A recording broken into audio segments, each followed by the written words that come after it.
A little more than 17,000 people live in beautiful Anacortes. There's a neighborhood there, and from above it looks like 1,000 other neighborhoods, houses and people and life. The Ruts kids look around from their front yard on 10th Street, wondering if there's anything special going on here. It started, I was just at home, doing nothing in quarantine. Luke is 18. He has a little sister, Amelie, who is 11, and where Luke goes, Amelie is sure to follow. Let's go see Joanne Dyer. On this day, they had an appointment, 2 houses down. Hello. Hello. They were there to talk about Joanne's passion for puzzles. What was your first puzzle? Do you remember that? Luke takes some pictures. Thanks so much. Those are awesome. And then the 2 of them are headed back home. Their mom, Janet, looks at the world like this. I think there's something kind of special about knowing that everyone has something to offer and everyone has a story and everyone has something that they can teach. It's rubbed off. So I was like, maybe I'll just try putting together like a little paper. He started talking to neighbors, asking questions. And I've actually learned so much about my neighbors this way. Like, there's some people that I've never talked to. For instance, he learned something interesting about a guy named Peyton down the block. I was a reporter at the Seattle Times for 41 years. Oh my gosh! He roped his brother Matthew into getting involved. So is your brother technically your boss at the newspaper?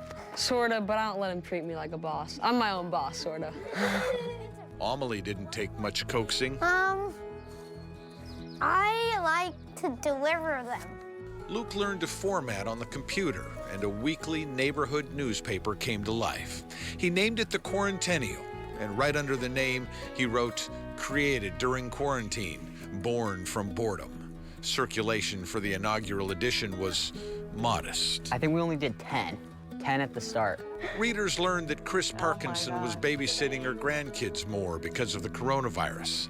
Andrea across the street learned about Mr. D'Amelio in the blue house on the corner. He's been working for the census for over 20 years. I did not know that. And the very next week, everyone learned that Andrea hand makes her own washcloths.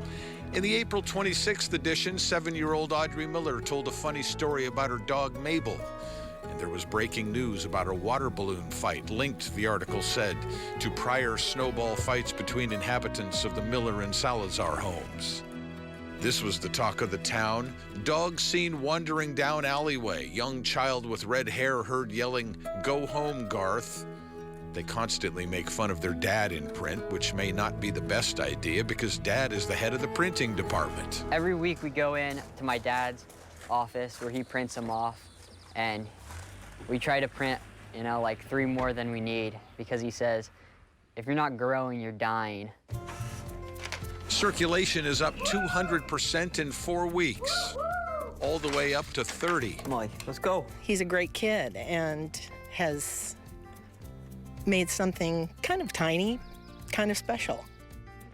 Every Sunday morning, Molly gets her lists and she and her brother go door to door. Hi, Sky.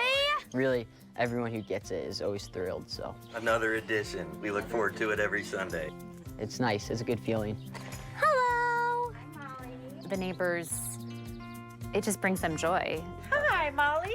Piece it all together, and you get a portrait over time, a snapshot of people getting by, finding joy where they can, of kids being kids. Turns out this place is special because it has Andrea the washcloth maker, and Joanne the puzzle collector, and Mr. D'Amelio the census worker, and Audrey's dog Mabel. It has water balloon fights. And oh, by the way, Evan plays music on his porch every night at 4 p.m., so come on by and say hello.